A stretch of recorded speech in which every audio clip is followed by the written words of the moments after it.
ನಮಸ್ಕಾರ ಗೆಳೆಯರೆ, stock market Kannada ಚಾನಲ್ಗೆ ಸ್ವಾಗತ ಸುಸ್ವಾಗತ. ಗೆಳೆಯರೆ, ವಿಡಿಯೋದಲ್ಲಿ ಇವತ್ತು ನಮ್ಮ ಮಾರ್ಕೆಟಲ್ಲಿ ಸುದ್ದಿಯಲ್ಲಿರುವಂತಹ ಷೇರುಗಳ ಬಗ್ಗೆ ತಿಳ್ಕೊಳ್ಳೋಣ. ಹಾಗೆ ನಿಮ್ಗೆ ಈಗಾಗಲೇ ಗೊತ್ತಿದೆ, ಇವತ್ತು ನಮ್ಮ ಮಾರ್ಕೆಟ್ಗೆ ತುಂಬಾನೇ ಇಂಪಾರ್ಟೆಂಟ್ ಡೇ ಅಂತ ಹೇಳ್ಬೋದು. ಯಾಕೆಂತಂದ್ರೆ ಇವತ್ತು ಲೋಕಸಭಾ ಎಲೆಕ್ಷನ್ನ ರಿಸಲ್ಟ್ ಡೇ, ಜೊತೆಗೆ ಇವತ್ತು ಮಾರ್ಕೆಟ್ ಪರ್ಫಾರ್ಮೆನ್ಸ್ ಕೂಡ ಇದರ ಮೇಲೆ ಡಿಪೆಂಡ್ ಆಗಿರುತ್ತೆ. ಈಗಾಗಲೇ ನಿನ್ನೆ ವಿಡಿಯೋದಲ್ಲಿ ಮಾರ್ಕೆಟ್ ಪರ್ಫಾರ್ಮೆನ್ಸ್ ಹೇಗಿರ್ಬೋದು ಅಂತ ತಿಳಿಸಿದ್ದೀನಿ. ಹಾಗೆ ಇಲ್ಲೂ ಒಂದ್ಸಲ ಬ್ರೀಫ್ ಆಗಿ ರಿಪೀಟ್ ಮಾಡೋದಾದ್ರೆ, ಎಲೆಕ್ಷನ್ ರಿಸಲ್ಟ್ ಟ್ರೆಂಡ್ ಹೇಗಿರುತ್ತೋ ಅದೇ ರೀತಿ ಮಾರ್ಕೆಟ್ ಪರ್ಫಾರ್ಮೆನ್ಸ್ ಕೂಡ ಇರುವಂತಹ ಚಾನ್ಸಸ್ ಇದೆ. ಇನ್ ಕೇಸ್ ಬಿಗಿನಿಂಗ್ ಇಂದ ಮಾರ್ಕೆಟ್ ಎಕ್ಸ್ಪೆಕ್ಟ್ ಮಾಡ್ತಿರೋ ಹಾಗೆ NDA ಮುನ್ನಡೆಯನ್ನ ಕಾಯ್ದುಕೊಂಡ್ರೆ ಮಾರ್ಕೆಟ್ ಅಲ್ಲಿ ಒನ್ ಸೈಡೆಡ್ ಪರ್ಫಾರ್ಮೆನ್ಸ್ ಬರುವಂತಹ ಸಾಧ್ಯತೆ ಇರುತ್ತೆ.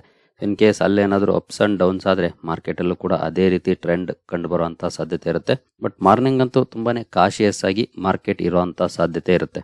ಮಾರ್ಕೆಟ್ ಅಂತೂ 9:15 ಓಪನ್ ಆಗುತ್ತೆ, ಅಷ್ಟರಲ್ಲಿ ಕೌಂಟಿಂಗ್ ಶುರುವಾಗಿರುತ್ತೆ. 8 ಗಂಟೆಯಿಂದ ಶುರುವಾಗುತ್ತೆ. ಸ್ಟಿಲ್ 10-11 ಗಂಟೆವರೆಗೂ ಕಾಶಿಯಸ್ ಆಗಿ ಮಾರ್ಕೆಟ್ ಮೂವ್ ಆಗುತ್ತೆ. ಸೊ ಮೇ ಬಿ 11 ಗಂಟೆ ಮೇಲೆ ಒಂದು ಪಿಕ್ಚರ್ ಸಿಗ್ಲಿಕ್ಕೆ ಶುರುವಾಗುತ್ತೆ. ತದನಂತರದ ಪರ್ಫಾರ್ಮೆನ್ಸ್ ಟ್ರೆಂಡ್ ಯಾವ ರೀತಿ ಇರುತ್ತೋ ಆ ರೀತಿ ಇರುತ್ತೆ.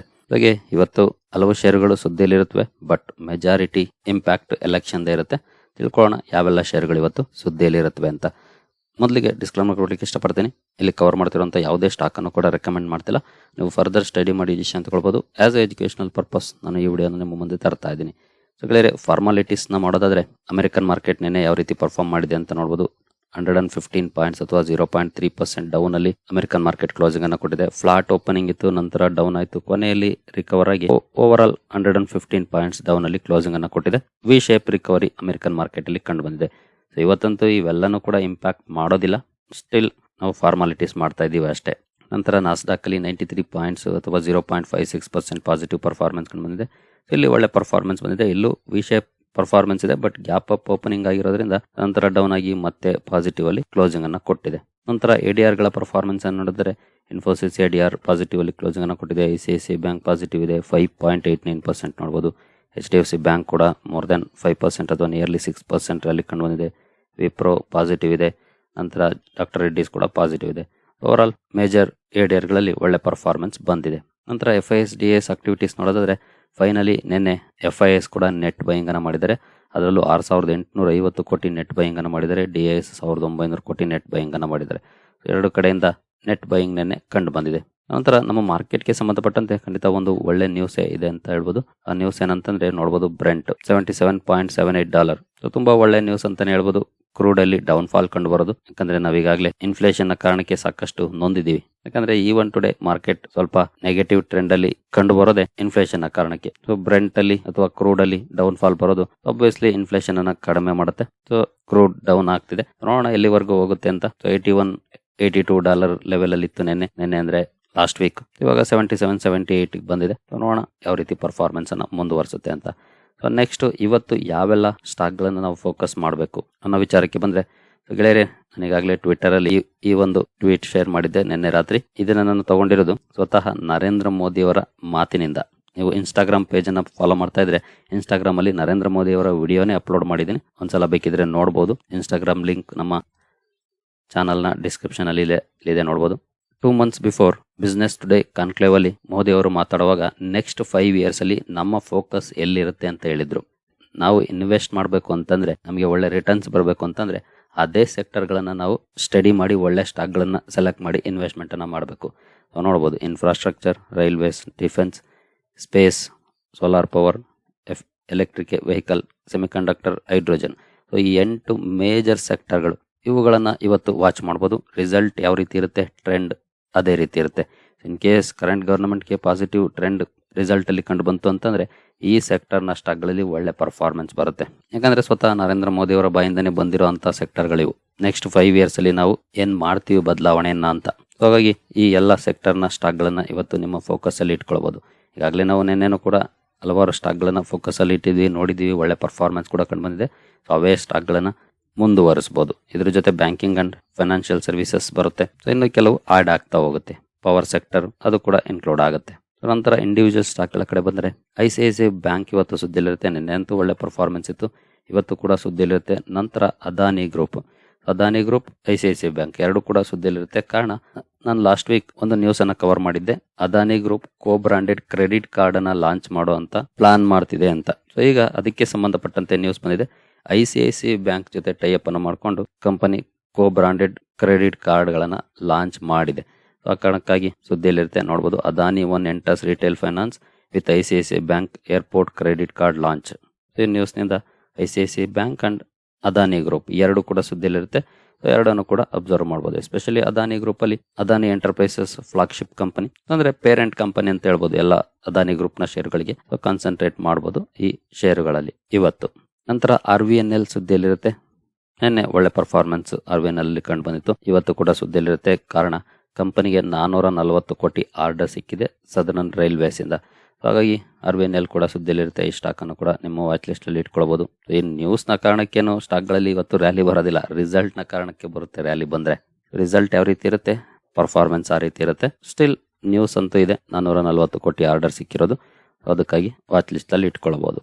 ನಂತರ ಜಿ ಎಂಟರ್ಟೈನ್ಮೆಂಟ್ ಎಂಟರ್ಪ್ರೈಸಸ್ ಸುದ್ದಿಯಲ್ಲಿರುತ್ತೆ. ಕಾರಣ 6ನೇ ತಾರೀಕು ಕಂಪನಿ ಬೋರ್ಡ್ ಮೀಟಿಂಗ್ ಅನ್ನು ಕರೆದಿದೆ ಫಂಡ್ ರೈಸ್ ಬಗ್ಗೆ ನಿರ್ಧಾರವನ್ನು ತಗೊಳ್ಳಿಕ್ಕೆ. ಆ ಕಾರಣಕ್ಕಾಗಿ ಜಿ ಎಂಟರ್ಟೈನ್ಮೆಂಟ್ ಕೂಡ ಸುದ್ದಿಯಲ್ಲಿರುತ್ತೆ. ಈ ಸ್ಟಾಕ್ ಅನ್ನು ಕೂಡ ಅಬ್ಸರ್ವ್ ಮಾಡಬಹುದು. ಅಂತ ಒಳ್ಳೆ ಸ್ಟಾಕ್ ಅಲ್ಲ, ಇನ್ವೆಸ್ಟ್ಮೆಂಟ್ಗೆ ಖಂಡಿತ ಸ್ಟ್ರಗಲ್ ಮಾಡ್ತಿರುವಂತಹ ಕಂಪನಿ. ಜಸ್ಟ್ ರ್ಯಾಲಿಯನ್ನು ನೋಡಿ ಜಂಪ್ ಆಗಕ್ಕೆ ಹೋಗ್ಬೇಡಿ, ಸ್ಟಡಿ ಮಾಡಿ. ನಂತರ ಬಯೋಕಾನ್ ಸುದ್ದಿಯಲ್ಲಿರುತ್ತೆ. ನಿನ್ನೆ ನೋಡಬಹುದು ಅಂತ ಒಳ್ಳೆ ಪರ್ಫಾರ್ಮೆನ್ಸ್ ಏನಿಲ್ಲ, 0.4% ಪರ್ಫಾರ್ಮೆನ್ಸ್ ಅಷ್ಟೇ. ಯಾಕಂದ್ರೆ ನಿನ್ನೆ ಎಲ್ಲ ಸ್ಟಾಕ್ಗಳು ತುಂಬಾ ಒಳ್ಳೆ ಪರ್ಫಾರ್ಮೆನ್ಸ್ ಅನ್ನು ಕೊಟ್ಟಂತ ಸಮಯದಲ್ಲೂ ಕೂಡ ಅಂಡರ್ ಪರ್ಫಾರ್ಮೆನ್ಸ್ ಅನ್ನ ಕಂಪನಿ ಮಾಡಿದೆ ಅಂತ ಹೇಳ್ಬೋದು. ಕಂಪನಿಗೆ ಸಂಬಂಧಪಟ್ಟಂತೆ ಒಂದು ನ್ಯೂಸ್ ಇದೆ. ಕಂಪನಿಯ ಒಂದು ಮೆಡಿಸಿನ್ಗೆ USFDA ಅಪ್ರೂವಲ್ ಸಿಕ್ಕಿದೆ. Fungal or yeast infection treat ಮಾಡೋ ಅಂತ ಮೆಡಿಸಿನ್. ಆ ಕಾರಣಕ್ಕಾಗಿ ಬಯೋಕಾನ್ ಕೂಡ ಸುದ್ದಿಯಲ್ಲಿರುತ್ತೆ. ಈ ಸ್ಟಾಕ್ ಅನ್ನು ಕೂಡ ಇವತ್ತು ನಿಮ್ಮ ವಾಚ್ ಲಿಸ್ಟ್ ಅಲ್ಲಿ ಇಟ್ಕೊಂಡು ಅಬ್ಸರ್ವ್ ಮಾಡಬಹುದು. ನಂತರ ಸೆಂಚುರಿ ಟೆಕ್ಸ್ಟೈಲ್ ಸುದ್ದಿಯಲ್ಲಿರುತ್ತೆ. ಕಾರಣ ಕಂಪನಿ ರಿಯಲ್ ಎಸ್ಟೇಟ್ಗೆ ಎಂಟರ್ ಆಗ್ತಾ ಇದೆ. ಅದಕ್ಕಾಗಿ ಓಲಿ ಒನ್ ಸಬ್ಸಿಡಿಯರಿ ಫಾರ್ಮ್ ಮಾಡಿದೆ, ವಿಭವ್ಯ ಪ್ರಾಪರ್ಟೀಸ್ ಅಂತ. ಆ ಕಾರಣಕ್ಕಾಗಿ ಸೆಂಚುರಿ ಟೆಕ್ಸ್ಟೈಲ್ಸ್ ಕೂಡ ಇವತ್ತು ಸುದ್ದಿಯಲ್ಲಿರುತ್ತೆ. ಈ ಸ್ಟಾಕ್ ಅನ್ನು ಕೂಡ ನಿಮ್ಮ ವಾಚ್ ಲಿಸ್ಟ್ ಅಲ್ಲಿ ಇಟ್ಕೊಂಡು ಅಬ್ಸರ್ವ್ ಮಾಡಬಹುದು ಯಾವ ರೀತಿ ಪರ್ಫಾರ್ಮೆನ್ಸ್ ಬರುತ್ತೆ ಅಂತ. ನಂತರ ಟೆಕ್ನೋ ಎಲೆಕ್ಟ್ರಿಕ್ ಅಂಡ್ ಎಂಜಿನಿಯರಿಂಗ್ ಸುದ್ದಿಯಲ್ಲಿರುತ್ತೆ. ಕಾರಣ ಕಂಪನಿ ಒಂದು ಅಕ್ವಿಸಿಷನ್ ಮಾಡಿದೆ. ಅದು REC ಇಂದ NERES ಅನ್ನುವಂತ ಒಂದು ಅಕ್ವಿಸಿಷನ್ ಮಾಡಿದೆ 15 ಕೋಟಿಗೆ. REC ಇಂದ ಟೆಕ್ನೋ ಎಲೆಕ್ಟ್ರಿಕ್ ತಗೊಂಡಿದೆ. ಆ ಕಾರಣಕ್ಕಾಗಿ ಟೆಕ್ನೋ ಎಲೆಕ್ಟ್ರಿಕ್ ಎಂಜಿನಿಯರಿಂಗ್ ಕಂಪನಿ ಕೂಡ ಸುದ್ದಿಯಲ್ಲಿರುತ್ತೆ. ಈ ಸ್ಟಾಕ್ ಅನ್ನು ಕೂಡ ನಿಮ್ಮ ವಾಚ್ ಲಿಸ್ಟ್ ಅಲ್ಲಿ ಇಟ್ಕೊಂಡು ಅಬ್ಸರ್ವ್ ಮಾಡಬಹುದು. 16,000 ಕೋಟಿ ಮಾರ್ಕೆಟ್ ಕ್ಯಾಪ್ ಇರುವಂತಹ ಸ್ಟಾಕ್. ನಿನ್ನೆ ಒಳ್ಳೆ ಪರ್ಫಾರ್ಮೆನ್ಸ್ ಬಂದಿದೆ ಇಲ್ಲೂ ಕೂಡ. ಇವತ್ತು ಕೂಡ ಈ ಸ್ಟಾಕ್ ಅನ್ನು ನಿಮ್ಮ ವಾಚ್ ಲಿಸ್ಟ್ ಅಲ್ಲಿ ಇಟ್ಕೊಳ್ಬಹುದು. ನಂತರ ಕಲ್ಯಾಣ್ ಜ್ಯುವೆಲರ್ಸ್ ಕೂಡ ಸುದ್ದಿಯಲ್ಲಿರುತ್ತೆ. ಕಾರಣ ಕಂಪನಿ ಇನೋವೇಟ್ ಲೈಫ್ ಸೈನ್ಸ್ ಅನ್ನುವಂತ ಕಂಪನಿಯಲ್ಲಿ 15% ಸ್ಟೇಕ್ ತಗೊಂಡಿದೆ. ಸೊ ಆ ಕಾರಣಕ್ಕಾಗಿ ಕಲ್ಯಾಣ್ ಜ್ಯುವೆಲರ್ಸ್ ಕೂಡ ಸುದ್ದಿಯಲ್ಲಿರುತ್ತೆ. ಸೊ ಈ ಸ್ಟಾಕ್ ಅನ್ನು ಕೂಡ ನಿಮ್ಮ ವಾಚ್ ಲಿಸ್ಟ್ ಅಲ್ಲಿ ಇಟ್ಕೊಂಡು ಇವತ್ತು ಅಬ್ಸರ್ವ್ ಮಾಡಬಹುದು ಯಾವ ರೀತಿ ಪರ್ಫಾರ್ಮೆನ್ಸ್ ಬರುತ್ತೆ ಅಂತ.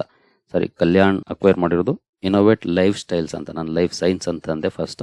ಲೈಫ್ ಸ್ಟೈಲ್ಸ್ ಅನ್ನುವಂತ ಕಂಪನಿಯಲ್ಲಿ 15% ಸ್ಟೇಕ್ ತಗೊಂಡಿದೆ. ನೋಡೋಣ ಮಾರ್ಕೆಟ್ ಯಾವ ರೀತಿ ರಿಯಾಕ್ಟ್ ಮಾಡುತ್ತೆ ಇದರ ಅಕ್ವಿಸಿಷನ್ಸ್ಗೆ ಅಂತ. ನಂತರ ಸಪೀರೆ ಫುಡ್ಸ್, ಈ ಸ್ಟಾಕ್ ಕೂಡ ಸುದ್ದಿಯಲ್ಲಿರುತ್ತೆ. ಕಾರಣ ಕಂಪನಿ ಜೂನ್ 19ನೇ ತಾರೀಕು ಬೋರ್ಡ್ ಮೀಟಿಂಗ್ ಅನ್ನ ಕರೆದಿದೆ ಸ್ಟಾಕ್ ಸ್ಪ್ಲಿಟ್ ಬಗ್ಗೆ ಡಿಸಿಷನ್ ತಗೊಳ್ಳಿಕ್ಕೆ. ಸ್ಟಾಕ್ ಸ್ಪ್ಲಿಟ್ ಆಗುತ್ತೋ ಇಲ್ವೋ 19ನೇ ತಾರೀಕು ಗೊತ್ತಾಗುತ್ತೆ, ಆದ್ರೆ ಯಾವ ರೇಷಿಯೋದಲ್ಲಿ ಆಗುತ್ತೆ ಅನ್ನೋದು ಕೂಡ. ಬಟ್ ನಿನ್ನೆ ಕಂಪನಿ ಈ ಬಗ್ಗೆ ಅಪ್ಡೇಟ್ ಅನ್ನ ಎಕ್ಸ್ಚೇಂಜ್ ಗೆ ತನ್ನ ಫೈಲಿಂಗ್ ಅಲ್ಲಿ ತಿಳಿಸಿದೆ. 19ನೇ ತಾರೀಕು ಬೋರ್ಡ್ ಮೀಟಿಂಗ್ ಇದೆ ಸ್ಟಾಕ್ ಸ್ಪ್ಲಿಟ್ ಬಗ್ಗೆ ಡಿಸಿಷನ್ ತಗೊಳ್ಳಿಕ್ಕೆ ಅಂತ.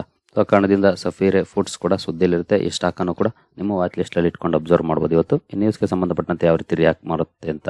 ನಿನ್ನೆ ಅಂತೂ ನೆಗೆಟಿವ್ ರಿಯಾಕ್ಷನ್ ಬಂದಿತ್ತು, 1.5%, ಪಾಸಿಟಿವ್ ಏನಿರಲಿಲ್ಲ. ಇವತ್ತು ಅಬ್ಸರ್ವ್ ಮಾಡಬಹುದು ಈ ನ್ಯೂಸ್ಗೆ ಸಂಬಂಧಪಟ್ಟಂತೆ ಏನಾದರೂ ರಿಯಾಕ್ಷನ್ ಇರುತ್ತಾ ಅಂತ.